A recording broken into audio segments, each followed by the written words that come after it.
What does Les Brown do when he's faced with all the symptoms that he has possibly failed in this situation? Well, one of the things that I have learned how to do is to detach myself, not to buy into it, that it's a part of it, that disappointments, setbacks, I have learned truly not to judge according to appearances. I see them as little projects to be worked out. That's challenging my wits, saying, hey, how much do you really want it? How creative are you? How resourceful are you? How unstoppable are you? How determined are you? How bad do you want it? How hungry are you? I see life waltzing with me, saying, you want a tango? Come on. You want this? You willing to run over here? Come on. Are you willing to climb this mountain here? Come on. Are you willing to hold your breath and try and swim down to this level? Come on. I see it as a challenge that introduces me to myself. And so we all have to look at life like that. It's a little game, I think. Les, what about something that I think we've all seen in our life and had to deal with either personally or with a relative? What about disease? What about sickness that attacks a home? Incurable diseases. You know, they give you the word. Hey, you got 6 months, you got 3 months, you got a year, whatever. But this is not going to go away. What you have. Yes, I'm saying they can give you the word. Now you got a choice to accept the word or reject the word. See, there are diseases that people say are incurable, and they say they're incurable because records show or statistics indicate there's only 95%, rather there is a 95% of the people that get this disease die. And I say that if 5% live, then the disease is not incurable because 5 people walked away. Now we need to look at those 5 and find out what was going on there. Yeah. What happened? And I think that those 5 said, hey, I'm not ready to go. I've got some more living to do. I've got something else to do. And that they harness their feelings. They harness that healing energy that is within themselves, knowingly or unknowingly, that cause them to extend their lives.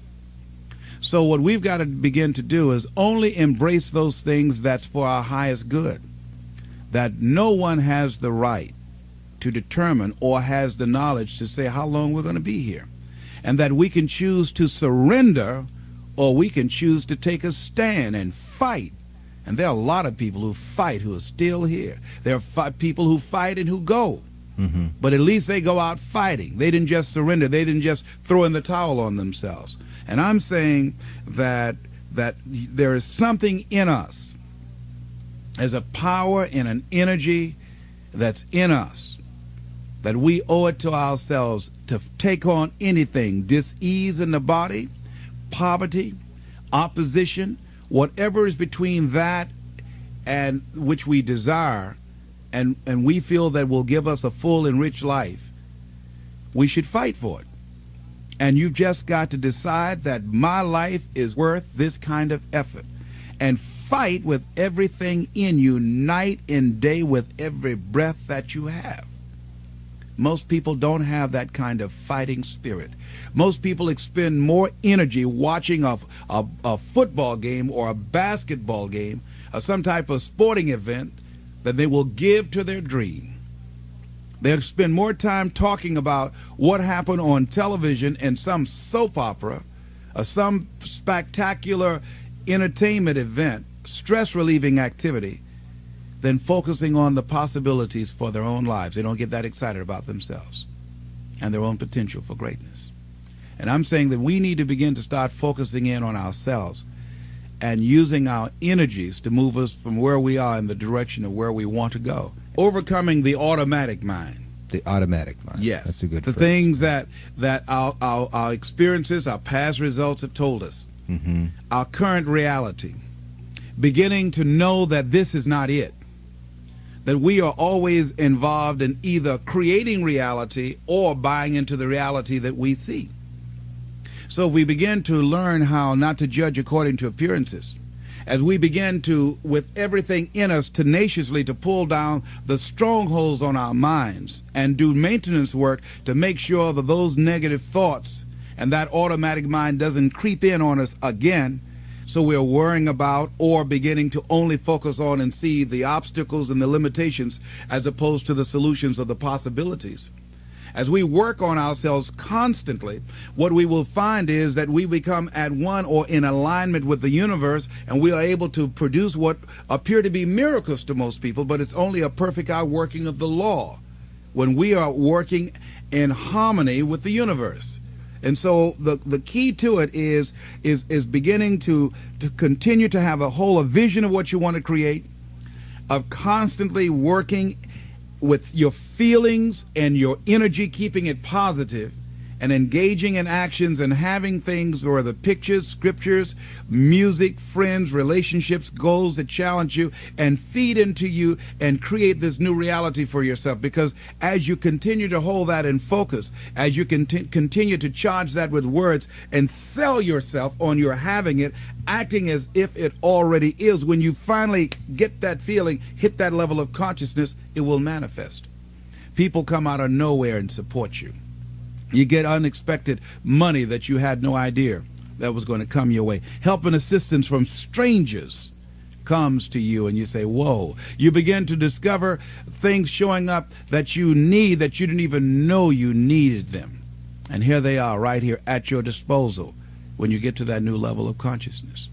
The key is the people that I have read, the Thomas Edisons, the John H. Johnsons, the Dr. Norman Vincent Peales, the great inventors, the George Washington Carvers, the Dr. Benjamin Mazes, these people had dogged determination. They knew it, they saw it, they felt it, they experienced it. It was a consciousness about them. And I think one of the greatest manifestations of that in our time, I would say Nelson Mandela. That why is it that so many people who took the stand he took died and he didn't?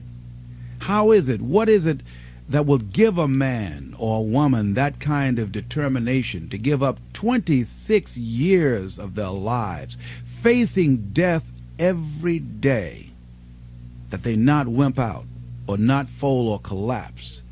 Not surrender? What is it about a human being? I'm saying that the human spirit is so enormously powerful beyond our wildest imagination that one entity could bring a government to its knees or begin to dismantle an unjust form of government. What is it? What is it about a human being, about a Mother Teresa, about a Mahatma Gandhi, about a Benjamin Disraeli, about a Winston Churchill, about a Martin Luther King? What is it about those people that can affect humanity in the way that they have, and in a historical context will never be the same again? And I say that whatever it is in them, we're all endowed with that and have the capacity to produce those kind of results in our lives. Don't you think all those people saw what they were involved in or who they were bigger than any possible circumstance that could confront them? Yes. And we all have the ability to align ourselves with something that will outlast us, something that is bigger than ourselves, and energize and propel us to new levels of consciousness. So the highest state of consciousness would be to know that there is nothing that can stop you. That's right. And to know that whatever happens to us, we are better than that. That not to judge ourselves based upon the results that we're producing right now and based upon our circumstances. That our circumstances do not determine us. Even the results, they're only a reflection of what we've become. That's all. And we can always have more and do more because we can always become more. So once again, going back to the drawing board, working on ourselves. Not even looking at the problem, not even focusing on the circumstances, but just working within, knowing that as I go within, as I read, as I meditate, as I begin to contemplate and become at one with this force that is within me, that this too shall pass away. It has not come to stay. Thank God it doesn't come to stay. That's right. The man said, thank God trouble don't last always, but he said, but it lasts long enough. Lasts long enough, plenty long enough. I've heard you say many times, you don't believe these things work. You know they work, don't you? Oh, yes. That's the only You way that proved I've been able to do it. Yes. And it reminds me I must prove it every day. But if you can begin not to focus on and accept your current reality as what's it for you, beginning to know that you are involved in creating reality, and that breakthrough, the level of energy, the kind of thinking, the kind of person you must be in order to produce those results, that you're getting out of step with the common thinking of all mankind, that you're marching to the beat of a different drummer, and that can be lonely, and that can feel awkward and strange and weird, and it's okay. But if you've burned all your bridges, It puts you in a position where you have got to do it. and that's pretty good, isn't it? That's right. Because That's a good you will place to do be. it. You will, yes. And the kind of person you become will give you such a feeling of self-appreciation and self-respect. You'll be glad that life did not deny you the opportunity of experiencing what you had to experience in order to enjoy that, because you know you got it the old-fashioned way. That's a little scary to You cut all your earned roots it. of retreat. You know? Yes, absolutely. But that's how you know yourself. So would you say that until a person does that, they really don't believe in what they're doing? And life doesn't have any meaning for you. It's empty. It's hollow. It doesn't have any music. There's no sense of adventure. No, it's dull. It's drab. It's nothing to roll out of bed about in the morning with a smile on your face and fire in your belly. No, it's not that kind of party. You can take it or leave it. You need an alarm clock to wake you up. Well, Les, I'm sure this is touching the heart chord of a lot of people that are living in boredom today. Yes. They just go through one day, the next day, their families are bored, the marriage is boring, they have nothing to look forward to Living tomorrow in fear, that didn't happen resisting today. change, complaining. What can they do to start finding what's going to give their life zest? Let's give them this. Make it simple. All right. Get to know yourself.